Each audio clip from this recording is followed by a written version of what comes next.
रहीम अस्सलाम वालेकुम, मैं असदुल्ला खान हूँ। मैंने आपको पाकिस्तान तहरीक इंसाफ की इलेक्शन स्ट्रेटजी के हवाले से तो बताया और ये भी बताया कि वकला को लड़ाने पर गौर किया जा रहा है। गौर क्या किया जा रहा है, बल्कि नाम अब तो फाइनल हो चुके हैं और इमरान खान ने एक लिस्ट भी बनाई है, राब्ते हो रहे हैं। और मैंने आपको सलमान अकरम राजा के बारे में बताया और बाकी लोगों के बारे में बताया।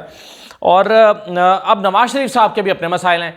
उनका मसला ये है कि लाहौर से इलेक्शन नहीं लड़ना चाहते। लाहौर से अगर वो इलेक्शन लड़ेंगे और हार जाएंगे तो उनकी सियासत पर एक बहुत बड़ा सवालिया निशान लग जाएगा। और लाहौर में हालात बिल्कुल साजगार नहीं है कि नवाज शरीफ इलेक्शन लड़ें। गवाल मंडी जहां से वो सारी उम्र इलेक्शन लड़ते आए हैं, वहां से भी वो इलेक्शन लड़ने की पोजीशन में नहीं है। हालात उनके बिल्कुल मुवाफिक नहीं हैं, हालात उनके बिल्कुल खिलाफ हो चुके हैं। तो इसीलिए नवाज शरीफ साहब जो हैं वो अब दीगर ऑप्शंस पर गौर कर रहे हैं। अब खबर यह है कि नवाज शरीफ साहब ने मरी से इलेक्शन लड़ने के इम्कानात पर गौर शुरू किया है और उसमें उन्होंने जो मरी और मुलिका इलाकों के जो मकामी कायदीन हैं उनसे मुलाकात की है, उनसे बातचीत की है और उनसे इस मौजू पर गुफ्तगू की है कि अगर मैं मरी से इलेक्शन लड़ता हूं तो क्या सूरत हाल होगी। और मकामी लोगों ने, मकामी जो कायदीन हैं नून लीग के, उन्होंने दावत दी है कि हाँ जी आप आएँ यहाँ से, हम आपको इलेक्शन लड़ाएंगे, आप मरी से आकर इलेक्शन लड़ें। अच्छा, अब मरी में सूरत हाल यह है कि शाहिद खाकान अब्बासी साहब जो हैं वो यहाँ से इलेक्शन लड़ते हैं, लेकिन इस मरतबा इम्कान इस बात का है कि शाहिद खाकान अब्बासी शायद नून लीग के टिकट पर इलेक्शन नहीं लड़ेंगे। शाहिद खाकान अब्बासी इलेक्शन नहीं लड़ेंगे तो इसका मतलब है कि नून लीग का हल्का खाली हो जाएगा। और अगर हल्का यहाँ से खाली होता है तो बाकी लोग उस पर गौर कर रहे हैं। मतलब इस बात का भी इम्कान है कि शाहिद खाकान अब्बासी अपने बेटे को यहाँ से इलेक्शन लड़ा दें। और इसके अलावा जो राजा अशफाक सरवर हैं, साबिक सूबाई जनरल सेक्रेटरी, वो भी अपनी फैमिली के लिए यहाँ से सीट चाहते हैं कि उनकी फैमिली अपने अहले खाना में से किसी को यहाँ से इलेक्शन लड़ाएं। तो शाहिद खाकान अब्बासी के बेटे भी यहाँ से लड़ना चाहते हैं या लड़ सकते हैं। ये नहीं मैं कह रहा कि लड़ना चाहते हैं या वो लड़ रहे हैं, बल्कि इस बात पे ज़ाहिर शाहिद खाकान अब्बासी ने भी फैसला नहीं किया, लेकिन राजा अशफाक सरवर ज़रूर इंटरेस्टेड है कि वो यहाँ से इलेक्शन लड़ें। लेकिन मरी में जो मकामी क़यादत है उसमें काफ़ी इख्तलाफात पाए जाते हैं और जब यहाँ पर मुख्तलिफ तरह के लोग आकर इलेक्शन लड़ना चाहेंगे तो जाहिर है फिर इख्तलाफात और बढ़ जाएंगे। तो इन इख्तलाफात से बचने के लिए भी मकामी क़यादत ने नवाज शरीफ से कहा है कि आप आएँ, खुद आकर मरी से इलेक्शन लड़ें और हम आपको इलेक्शन लड़ाते हैं।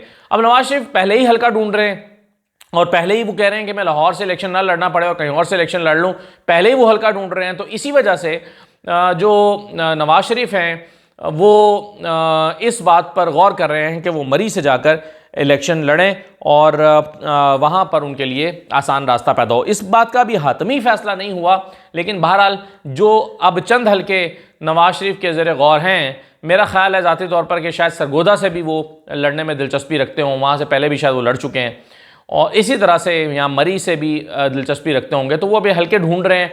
तो मरी is one of those constituencies जहाँ से नवाज शरीफ इलेक्शन लड़ सकते हैं। अच्छा, दूसरी बात पर आ जाइए। देखें, इमरान खान पर कल साइफर की जो फर्द जुर्म है वो तो फारिग हो गई। मैंने कल आपको रात में डिटेल्स बताई थी कि साइफर में जो फर्द जुर्म आयद हुई थी, इस्लामाबाद हाई कोर्ट ने कहा कि जी कल अदम हो गई, फर्द जुर्म नहीं रही। और मैंने आपको बताया था कि अब इस फर्द जुर्म के लिए अगर आप दोबारा जाते हैं तो नए सिरे से काम का आगाज़ करते हैं तो फरवरी से पहले कन्विक्शन नहीं हो सकती।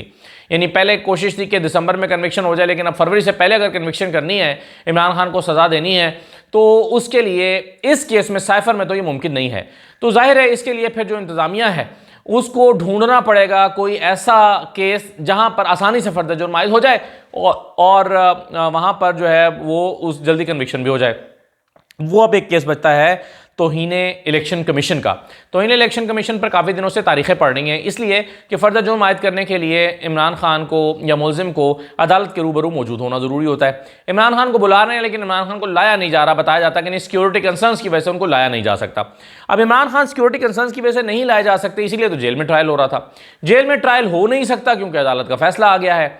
अब अगर जेल में ट्रायल नहीं हो सकता और इमरान खान जो है वो अभी तक तो यहाँ लाया नहीं जा रहा था, कल इसकी डेट है। अब मुझे नहीं लगता कि कल भी इमरान खान को लाया जाएगा, इस तरह का कोई अभी हालात माहौल तो नज़र नहीं आ रहा।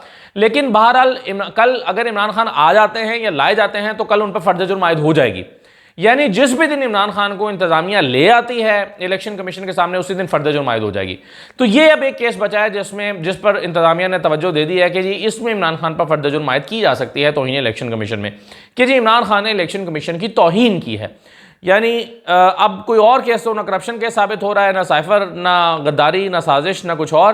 तो अब इलेक्शन कमीशन की तौहीन पर इम्कान पैदा हो गया है कि इमरान खान को सज़ा सुना दी जाए और उसमें उनको कॉन्विक्ट कर दिया जाए। तो ये बहरहाल एक केस है जिस पर नज़र रखने की ज़रूरत है, क्योंकि बाकी सब केसेस को अगर देखें तो यही वो केस है जिसमें जल्दी, फौरी और आसानी से फर्द जुर्म आयद हो सकती है।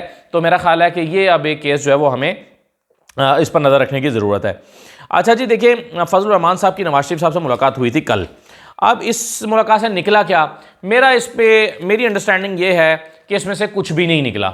ये मुलाकात महज एक रस्मी मुलाकात साबित हुई है, क्योंकि जिन बातों पर इत्तफाक हुआ है उस पर इत्तफाक होना या ना होना बेमानी है, और जिन चीज़ों पर इत्तफाक होना चाहिए था या होना इंपॉर्टेंट था उस पर इत्तफाक ही नहीं हुआ।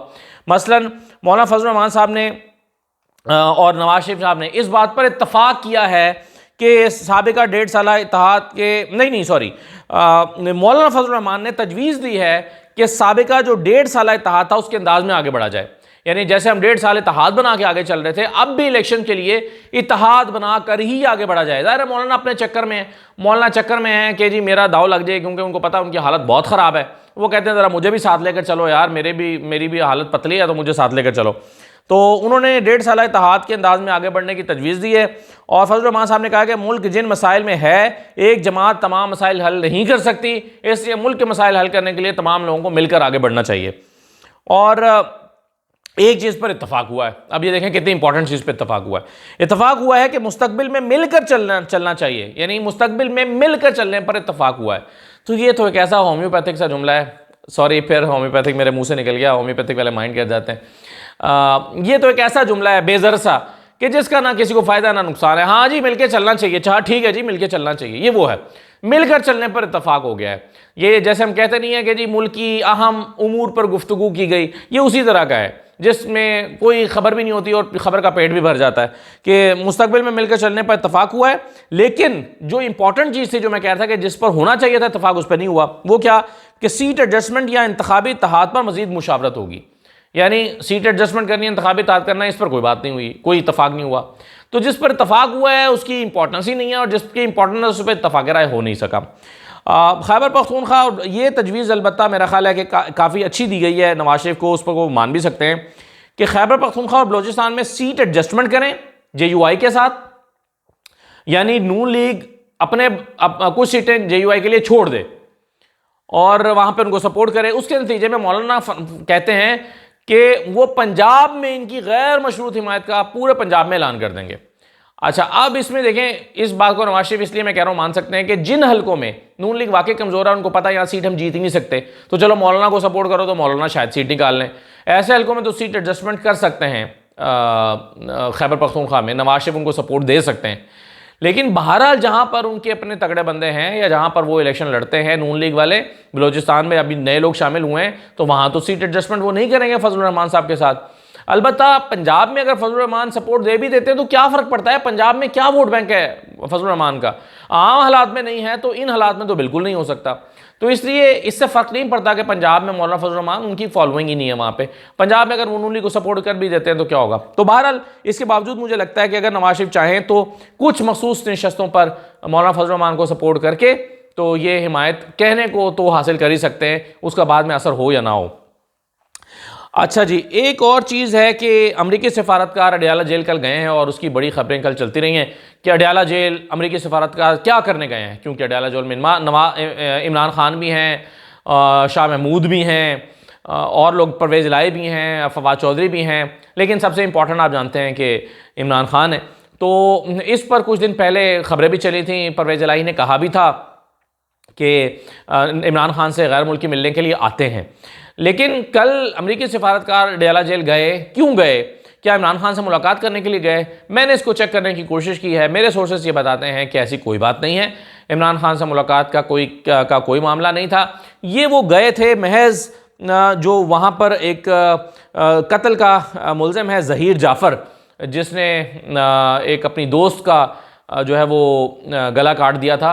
तो ये जो ज़हीर जाफ़र है वो चूँकि अमरीकी शहरी भी है, तो वो रूटीन में अमरीकी सफारतकार अपने शहरियों से मुलाकातों के लिए जेलों में जाते हैं ताकि उनका जो शहरी है वो सही हालत में गुजार रहा है उसको सहूलियात ठीक दी गई हैं। तो ये जो अमरीकी सफारतकार की कल अडयाला जेल आमद थी वो महज इसी मकसद के लिए थी। एक अहम तरीन ख़बर मैं आपके साथ शेयर करना चाहता हूँ और वो पेशावर हाई कोर्ट से है। पेशावर हाई कोर्ट में तहरीक इंसाफ का जो वर्कर्स कन्वेंशन था उसका इनेकाद नहीं हो सका, उसके हवाले से समाअत हो रही थी। अब तहरीक इंसाफ ने पेशावर हाई कोर्ट में अपील कर रखी है कि जी हमने वर्कर्स कन्वेंशन की इजाज़त ली और हमें वर्कर्स कन्वेंशन नहीं करने दिया गया। तो उस सिलसिले में अब अदालत ने चीफ इलेक्शन कमिश्नर को ज़ाती हैसियत में तलब कर लिया है कि जनाब पेश होकर बताएं कि ये क्यों इनको जलसे करने की इजाज़त नहीं है। इस पे जस्टिस SM अतीक शाह और जस्टिस एजाज अनवर, ये दोनों जो जज साहिबान हैं वो इस केस की समाअत कर रहे थे। जस्टिस एजाज अनवर साहब ने एडवोकेट जनरल से पूछा कि हमने आपको पिछली समाअत में पूछा था कि PTI पर पाबंदी है या नहीं है, और हुकूमत का काम मुश्किलात पैदा करना है या सहूलत फराहम करना है। उस पर एडवोकेट जनरल जो आमिर जावेद उनका नाम है, खैबर पख्तूनख्वा के एडवोकेट जनरल हैं, उन्होंने कहा कि जी मैं आज भी अपनी बात पर कायम हूं कि PTI पर पाबंदी नहीं है। तो जस्टिस एजाज अनवर ने कहा कि ग्राउंड पर तो ये नज़र नहीं आ रहा कि PTI पर पाबंदी नहीं है, यानी ग्राउंड पर तो नज़र आ रहा है कि PTI पर बड़ी सख्त पाबंदी है, वो तो अपना वर्कर्स कन्वेंशन नहीं कर सकते। और उन्होंने कहा कि ऐसा लग रहा है कि निगरान हुकूमत और इलेक्शन कमीशन फेल हो चुका है, इंतजामिया भी किसी के हाथों में खेल रही है, किसी के हाथों में इंतजामिया खेल रही है। ये जस्टिस एजाज अनवर ने रिमार्क्स दिए। फिर PTI के वकील ने कहा कि देखें वर्कर्स कन्वेंशन की दरख्वास्त दी तो इंतजामिया ने दफ़ा 144 नाफिज कर दी। तो उस पर एडवोकेट जनरल जो हैं आमिर जावेद, उन्होंने कहा कि अमन व अमान का मसला था इसलिए हमने ये दफ़ा 144 जो है वो नाफिज की। तो जस्टिस एजाज साहब ने उस पर कहा कि अगर हालात ख़राब हैं तो इलेक्शन को क्यों मुलतवी नहीं कर देते? अगर आप इलेक्शन करा ही नहीं सकते, अगर हालात इतने ख़राब हैं और तो इलेक्शन कैसे होगा? फिर इलेक्शन को मुलतवी कर दें, फिर ना कराएं इलेक्शन। अगर आपने ऐसे करना तो यानी एक जमात के लिए हालात ख़राब हैं और दूसरी जमात के लिए हालात ही ख़राब नहीं है। तो फिर उन्होंने कहा कि शफाफ इलेक्शन नहीं करा सकते तो चीफ इलेक्शन कमिश्नर किस काम के लिए हैं? अगर आप इलेक्शन नहीं करा सकते, शफाफ इलेक्शन नहीं करा सकते, लेवल प्लेइंग फील्ड नहीं दे सकते, तो चीफ इलेक्शन कमिश्नर किस काम के लिए हैं? PTI के वकील ने कहा कि जी पुलिस ने छापा मारकर हिरासा किया और कहते हैं कि ऊपर से ऑर्डर है। तो उस पर जस्टिस एजाज अनवर साहब ने कहा कि ऊपर तो सिर्फ अल्लाह है, पता नहीं उनके ऊपर कौन है। तो उन्होंने कहा कि ऊपर तो सिर्फ अल्लाह है, इनके ऊपर कौन है पता नहीं, ये उन्होंने सवाल उठाया। तो बहरहाल उस पर फिर एडवोकेट जनरल ने कहा कि जी इनको थोड़ा वक्त दे दें और फिर हम इस पर जो है वो जवाब जमा कराते हैं। तो समाअत मुलतवी हो गई, लेकिन चीफ इलेक्शन कमिश्नर को अदालत ने ज़ाती हैसियत में तलब कर लिया है। आज एक और केस हुआ है, वो इमरान खान का केस है। और इमरान खान जो हैं साइफर में जो ज़मानत का मामला था, सुप्रीम कोर्ट के 3 रुकनी बेंच के सामने ये केस सुना गया और उसमें बुनियादी तौर पर तो ये हुआ है कि जो वकील हैं इमरान खान के, सलमान सफदर साहब, उन्होंने उसकी बुनियादी जो उसका जो तारुफ है केस का वो कराया है कि केस क्या है और क्या इल्ज़ामात हैं, और साइफर के हवाले से कुछ बुनियादी सवालात भी उनसे हुए हैं। लेकिन प्रॉपरली जो समाअत होगी वो अगली होगी, क्योंकि अभी सिर्फ नोटिस जारी हो गए हैं फरीकैन को कि वो आएँ और आकर अपना जवाब जमा कराएं और अदालत के सामने पेश हों। तो फिर अगली समाअत पर इस पर डिटेल से डिस्कशन होगी।